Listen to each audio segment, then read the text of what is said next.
Me da mucho gusto poder recibir, como todos los domingos, hoy sí ya retomamos el día, la agenda, Arturo Sánchez Gutiérrez, decano de la Escuela del TEC de Monterrey y, por supuesto, nuestros ojos en la agenda política. Arturo, qué gusto saludarte, privilegio desde Acapulco yo. Muy bien, Jaime, qué gusto que estés por allá, buena cobertura de la Convención Nacional Bancaria, creo que era muy importante esta reunión, yo creo que se ha avanzado mucho y bueno, ya comentaste mucho tú al respecto.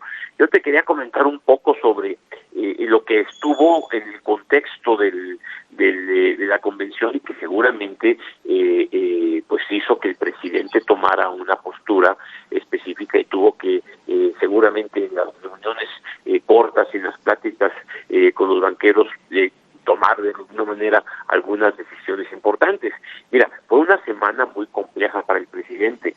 Empieza de alguna manera con estas noticias en las cuales había caído su prestigio, había una serie de datos importantes sobre la desaprobación, ya no tanto su persona, si tú quieres, sino la forma como se están tomando ciertas decisiones. Y así empieza la semana. Y sobre todo esta crítica al presidente que estaba en torno a la marcha y el paro de las mujeres en el fin de semana pasado. Aquí creo que es importante que el presidente debe entender que fue un momento de inflexión para México y había que montarse en él. Cambiaron las cosas de una manera importante y el reclamo pues para muchos es buscar un presidente más empático. Bueno, pasan estos eventos y antes de la Convención Nacional Bancaria tenemos esta guerra entre Rusia y Arabia y la caída de los precios del petróleo que justamente ponen en el contexto de la Convención Nacional Bancaria toda la problemática económica que ya has estado platicando. Quizá lo que hay que insistir ahí es que uno de los temas, y aquí Mari Carmen Cortés ha sido muy enfática, es la situación ya no tanto del petróleo como tal en México, sino de Pemex como empresa en México por su nivel de endeudamiento y por los retos que tiene como país, ¿no? Y ahí yo lo que pondría sobre la mesa, que ya también se ha discutido un poco, es volver a recordar si proyectos como la refinería Dos Bocas son pertinentes de mantenerse en este tipo de contexto económico. Y lo tercero es justamente esto que comentabas, el coronavirus. Es muy grave lo que dijo la Organización Mundial de la Salud en el sentido de declarar la pandemia, por un lado, y por otro lado, este reclamo que hizo de que hay muchos países que no se le están creyendo. Y ahí la pregunta clara es, ¿qué es lo que tiene que hacer México? ¿Seguir el ejemplo de Europa y empezar a tomar decisiones muy preventivas desde ya, o como ha dicho el secretario de Salud, esperar que las cosas tomen su propio ritmo y prepararnos bien para lo que pueda venir más adelante? En la semana ocurrió esta decisión del presidente Trump de suspender los vuelos de Europa a Estados Unidos.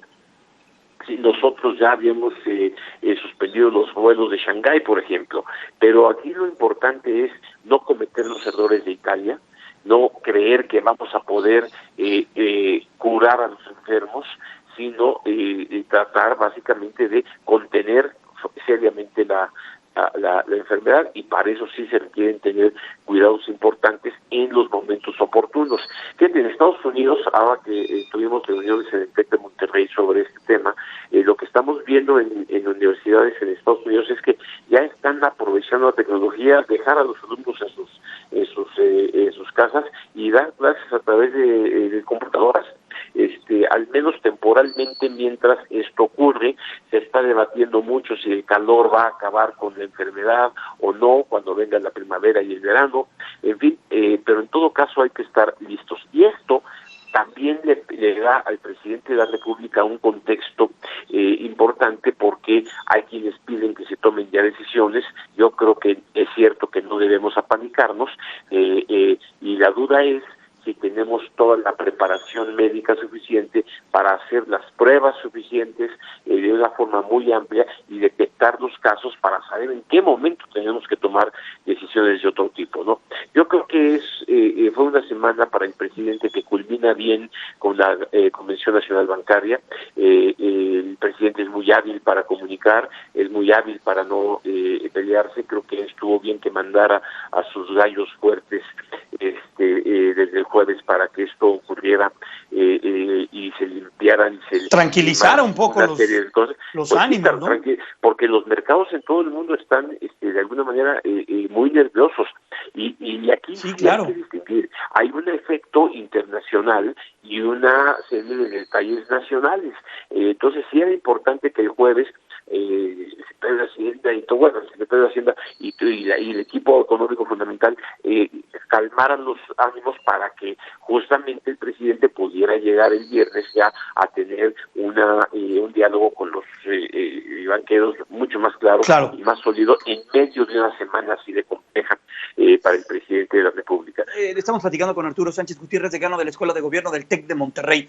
La marcha feminista, lo que vimos el domingo y lo que sucedió el lunes, y la manera de asimilarlo de los poderes que tiene el Estado mexicano. Lo hemos visto desde el Congreso, lo hemos visto desde el Poder Judicial y lo hemos visto desde el Ejecutivo. ¿Qué análisis haces? Mira, yo creo que el tema fundamental es reconocer que sí fue un punto de inflexión en México. Desde el punto de vista de los mexicanos, fue una elección para todos. Tú lo comentaste durante la semana en los espacios noticiosos en los que participas. Fue muy, muy conmovedor ver tanto a las mujeres marchar con sus gritos como a la ausencia de lunes en todos los espacios. Eso fue muy, muy, muy importante. Lo que a mí me sigue haciendo falta es una actitud más empática por parte del presidente de la República y por parte de los equipos gubernamentales.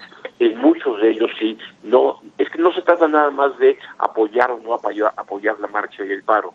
Se trata de hacer de esta manifestación de las mujeres algo que nos cambie en una serie de actitudes hacia adelante en este país. Y para eso se necesita jalar para hacer nuestras, como hombres, como instituciones, como gobiernos, todo este tipo de problemas. O sea, yo lo comentaba en mi columna del jueves, a pesar de la marcha, a pesar de todo, sigue habiendo 10 mujeres muertas cada uno de los días. Bueno, ese mismo día, Arturo, ese fin de semana que estábamos llevando a cabo estas transmisiones y esta pues cobertura, hubo asesinatos de mujeres en la República. Estás en un estado como Guerrero, que es particularmente complicado para esto. La violencia está muy presente todavía. O sea, ni la marcha de las mujeres, ni el coronavirus, ni la caída del precio del petróleo, ni la Convención Nacional Bancaria nos permite olvidarnos de este fenómeno y de la violencia que está permanente en México y particularmente para las mujeres. Entonces creo que ahí hay mucho que avanzar y que aprender de esta tú lo viste, la Convención Nacional Bancaria, digo, nos guste o no, pues es una mayoría de hombres sobre mujeres.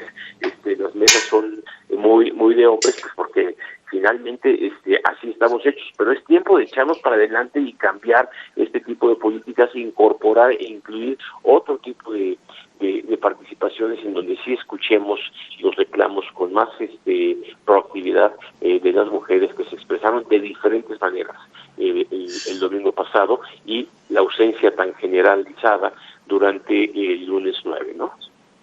Bueno, pues veremos qué es lo que ocurre, Arturo, y también veremos qué es lo que ocurre en torno a esta crisis a nivel global y estos liderazgos que requiere pues una situación. Ya lo vivimos en el 2008, 2009, cuando sucedió el tema de la pandemia, bueno, lo que tuvimos nosotros con el H1N1, los liderazgos, la manera en la cual el sector salud enfrentó una crisis con esas características. No sé, en esta ocasión cambiamos al INSABI, hemos visto estos tumbos que ha dado la manera en la cual se están otorgando estas o brindando estas cuestiones de salud a nivel federal. También hay que estar muy atentos a nuestro sistema de salud. Eso es muy importante, Javier. Mira, en esta semana tenemos una presencia, tuvimos en las mañaneras muchas veces al subsecretario de Salud explicando una y otra vez con tiempos récords en el uso de la voz del subsecretario. Claro. Pero un poco aquí también el problema es confianza. ¿Cómo le hacemos para confiar que estamos listos para atender una pandemia como esta, cuando al mismo tiempo faltan medicamentos o ocurren fenómenos como el de el hospital de Pemex en Tabasco y cosas así que pues hacen a que la gente dude, ¿no? Entonces, bueno, hay que ser muy cautos y echarle para adelante para estar listos y reaccionar adecuadamente en el momento oportuno. Gracias, Arturo, te abrazo y te deseo lo mejor, que estés muy bien. Igualmente, mi querido Jaime, saludos a todo tu auditorio.